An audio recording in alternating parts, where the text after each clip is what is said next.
Hello everyone, I hope you're well. My name is Shane Saunderson and I'm a PhD candidate studying human-robot interaction at the University of Toronto. Today I'm here to present to you on the paper Robots Asking for Favors, the Effects of Directness and Familiarity on Persuasive HRI. Now, you may be asking yourself, why do robots need to be persuasive? Now, historically, robots were very good at functional tasks, things like welding together cars or moving around boxes. However, as we start to give them more and more social tasks and try to embed them within our everyday lives, it's also a bit of a requirement that we have to give them social capabilities to accomplish these tasks, such as the ability to persuade. Persuasion is simply the act of changing someone's attitudes or beliefs. It's something we humans do all the time. And soon, if robots are going to be integrating with us socially, they'll need to be able to do this as well.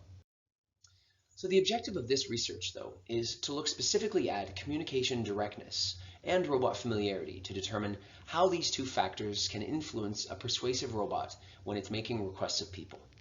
To our knowledge, this is the first study to jointly investigate these two factors, and we feel this is very important research for collaborative HRI in settings where robots must work together with people and maybe request help or resources from a human counterpart.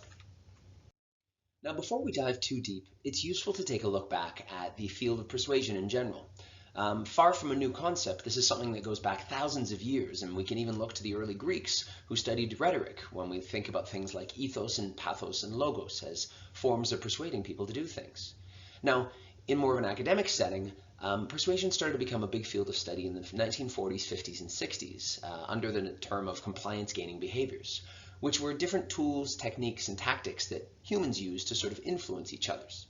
Now, this was a vast field where literally hundreds of these tactics were being studied, and so some authors, such as Wiseman and Schenck-Hamlin, tried to do dimensionality reductions to look at what are some of the common factors.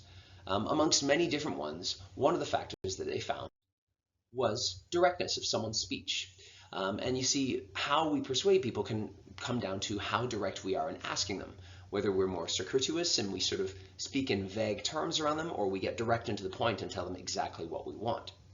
And this has been a fairly vast field of study within the psychology community as well, looking at how using communication forms of different directness, something very blunt like, I want you to do this, versus something more indirect like, wouldn't it be nice if this were done for me? How does this influence people? How do we care about whether or not direct requests are made or indirect requests are made? And more importantly, as some study was done by Jordan and Roloff in the 1980s, what's the intertwining factors of familiarity, how well you know someone, how close you are to them, and their ability to speak more directly to you when they're trying to persuade you? Now we can start to narrow in and look at more specific research in both human-human interaction and human-robot interaction. You see, directness within persuasion in general would be ideal because it means that the intent is much more explicit of what someone is trying to request. However, this isn't always perfect because these asks can often be seen as imposing. If someone is too forceful or direct, then we see it as a face-threatening act, which potentially robs someone of their own autonomy or feeling of autonomy to make a choice. Now, by contrast, indirect requests, they can be viewed as more polite or kind. However, the trick with them is they seem to be less literal, so we can sometimes confuse what the intent is of what's being asked. Now, generally speaking, as I mentioned before, directness tends to be mediated by familiarity. That is to say, someone who's closer to us tends to be more effective when persuading us with direct attempts because, we get along with them, we have prior knowledge, and we're maybe more willing to just go along with things. Whereas someone we don't know quite as well should probably be more aligned to using indirect requests because we don't want them to necessarily impose themselves if we aren't that close with them. Now in HRI, many of these same considerations hold up. Indirectness has been shown to improve considerateness, likability, politeness, and even lower aggression as viewed by a robot, as well as improve the robot's perceived intelligence. Now, within all this, though, we have to consider that, I'm coming from a North American context. Different cultures around the world perceive indirectness and directness and have preferences for these two things differently. So that's a consideration we have to hold in the back of our minds the whole time, too. Generally speaking, this sets up a landscape where when we start looking at directness and communication within HRI, we need to make sure that robots have a contextual understanding of who they're speaking to, what context that's within, where they are, even in the world, and therefore what they should use in terms of their form of communication when they approach someone and ask for a certain thing. So what we did is we tried to create our own study that can investigate some of these properties of directness and familiarity. As mentioned, our two independent variables were familiarity and directness. Familiarity we manipulated by actually having two different robots. So we used Pepper Robot as a familiar robot because it is slightly more human-like in size and format and even in movement. The Now robot, by contrast, was a bit smaller, and in our study we had it be completely unanimated, motionless. And then as well, to really drive this home, we also wanted to make sure that we could build a bit of rapport with people so that the familiarity would increase. So the Pepper Robot, in our case, actually guided participants through about a 10-minute interactive exercise. They got to socialize with Pepper, get to know Pepper a little bit, and hopefully become more familiar. By contrast, Now was pulled out at the last minute right before the study began, sat there the whole time, wasn't given a name, wasn't really displaying any human-like characteristics, and we hoped the familiarity would be lower. Now for directness, we used a few different forms. One direct form, known as the imperative, and two indirect forms, resource inquiry and need assertion. We used two different indirect forms to try to avoid the language as a fixed effect fallacy, whereby people can draw broad conclusions on specific forms of language, and because there are a lot of different types of both indirect and direct communication, so we wanted to have a bit more generalizability in our study. For the dependent variables, we had two check variables just to ensure that we had properly manipulated familiarity and directness. But our three main variables of interest were, of course, persuasiveness, which we asked through subjective report, and then along with that, trustworthiness and willingness to help, as trust has been shown to have correlations with persuasiveness, and willingness to help shows potentially the intent of someone wanting to help, even if they maybe scored that they didn't. Now, we ran this study within sort of an open public presentation one day where we had about 60 people in the room. They were open to the general public, and we had people of all ages. When we analyzed afterwards, we found it was a little over half, about 55% female. And then we had everyone go through the methodology I'm about to show you. So because of the group design of this study, we had to be a bit tricky with how we actually ran the methodology. There were about 60 people in a classroom that we were giving a public presentation to. And as people arrived, the Pepper Robot was greeting them, welcoming them in, helping them find a seat. And when everyone got settled and sat down, we started the presentation, and soon after, Pepper walked the entire class through a 10-minute interactive exercise. You can see an image there of Pepper doing some arm exercises. Now that sort of established a beginning of some familiarity. We gave Pepper a name, Pepper had something that they interacted with people with, Pepper moved very human-like, and people generally got a bit of rapport with Pepper. At that point, we then pulled the Now robot out and placed it on the table beside Pepper. The Now robot was not given a name, did not move, did not interact with the audience at all. And then we handed out sheets of paper to everyone where we had them imagine a conversation with one of the two robots. They had one on either side that they were either familiar with or unfamiliar with. In this case, we hoped they would become more familiar with the Pepper robot after that interaction. And in each scenario, they were given a situation where either the Pepper or the Now robot would be either asking to borrow something, in this case their mobile phone, or asking for help, specifically asking them to teach them to be more human-like. And then as it went through this interaction, you can see there are three different potential ways that the robot could have asked for that help.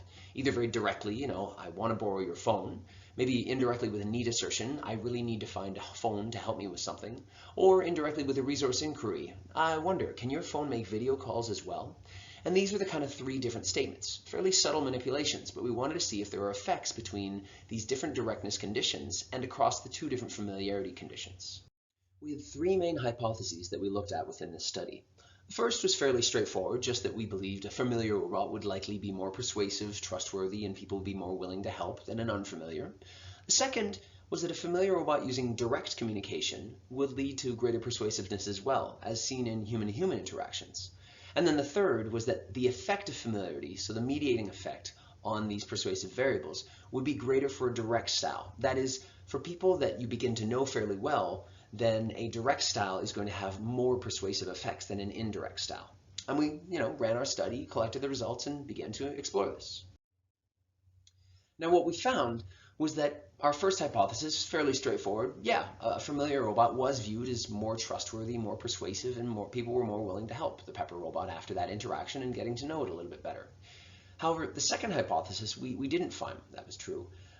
Generally in human-to-human interaction, the more direct someone is if they're familiar with you, the more persuasive they could be. Whereas even as with the more familiar robot, we actually found that indirectness was still a more effective approach. And then lastly, the third hypothesis as well, that effect of familiarity through either indirectness or directness, usually as a human becomes more familiar with you, a direct effect will have greater impact. But actually actually we found the opposite with a robot, that the effect of indirect communication was still increasing more than direct communication for familiarity. Excuse me. So what does this all mean? Well, as I said first, there weren't really any surprises on the independent effects. I guess, not surprisingly, a more familiar robot probably would be more persuasive, trustworthy, and so on. And by the same logic, less direct speech would tend to be politer, kinder, and I guess it maybe wouldn't surprise us that it would probably be viewed as more persuasive and trustworthy by a robot too. However, the joint effects is where things got interesting, and this is where we found findings that go against human interactions. First, that a familiar robot, something that we've gotten to know a bit more, they're really not allowed to be more direct with us, as we saw in the study. And then second, that effect of familiarity on compliance was actually stronger for the indirect condition compared to the direct, which is the opposite of what's seen in human interactions. So the big takeaway here is that unlike with humans, where as we get to know each other more and more, we can be a bit more direct, we found that regardless of the familiarity level, a robot should always be indirect, so long as the intent of their ask isn't confused. Now, there's of course a few study considerations that we have to bring up here. First is, as I mentioned at the start, directness of communication is a cultural bias thing. So within this North American population that we had, there tends to be more of an indirectness bias. So we would be curious to see what would happen if you actually tried this with other countries and other cultures. Second, directness, we use 3 different styles. However, there's still many, many others. We wanted to have a bit of generalizability to our study. However, at the risk of having a massive study with too many conditions, we couldn't run every single directness clause that we knew of. And then lastly, familiarity. We tried to increase the familiarity of our Pepper robot through 2 main effects. Number 1 was memorable exposure, when the robot guided participants through the exercise activity.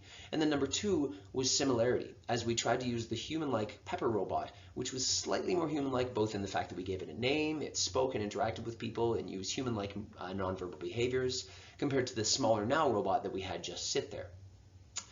So potentially, though, there are still some confounds that we need to raise here, as at least if someone were to explore again in the future. First, the politeness of indirect communication could be perceived as overly nice, or reciprocity from the Pepper robot giving people the exercise routine. Secondly, the Pepper robot moving more could just be perceived as animate, and we know greater animacy can sometimes improve perceptions of robots, or perceived intelligence. Of course, the Pepper robot was probably perceived as more human-like, and that's a potential confound, even though we intently used human-likeness to try and increase the familiarity of the Pepper robot. And lastly, some of the direct communication maybe actually pushed people off a bit because it was seen as overly dominant. Although again, that's part of what we study when we study direct and indirect communication, that indirect communication can be sometimes correlated with politeness, and direct communication can be perceived as dominant or authoritative. So where do we go from here? Well, generally within this study, we've tried to understand the effects of directness and familiarity on a robot requesting favors. How does this affect persuasive HRI? What we found that was quite interesting was that first we observed findings that were counter to human interactions on the joint effects of directness and familiarity. More specifically, that robots should always try to pose their requests indirectly, so long as they're still clear, as we found that direct communication was never beneficial to a robot making requests, no matter how familiar it was. That said, for future research, we do have 2 directions that we'd like to encourage. First, it would be very good to see some long-term interaction studies, because the familiarity that we manipulated between our 2 robots, while it was noted with our validation check, may have still not made a robot that familiar, not to the level that a mother, a father, a brother or sister or someone might have. So it'd be interesting to see what happens if you have a robot spend a lot of time with someone, become much, much more familiar with them, to see if at that point indirect requests start to be eclipsed by the power of direct requests like we see in human interactions. Secondly, it would be interesting to increase the generalizability of this study. First, with cultures, because we know there's a great cultural bias between directness. And then secondly, as well, with using different situations, different types of requests to either borrow or help or things like that, so that we can better understand how robots making requests of people will perform and be perceived in different types of scenarios. Lastly, I'd just like to take a minute to thank our funders, Vanier Canada and CERC, the Canada Research Chairs, and AgeWell Incorporated. Were hugely beneficial to have them funding us. And of course, I'd like to thank my supervisor, Professor Goldie Nejat, and everyone at the Autonomous Systems and Biomechatronics Lab at U of T. Thank you for your time.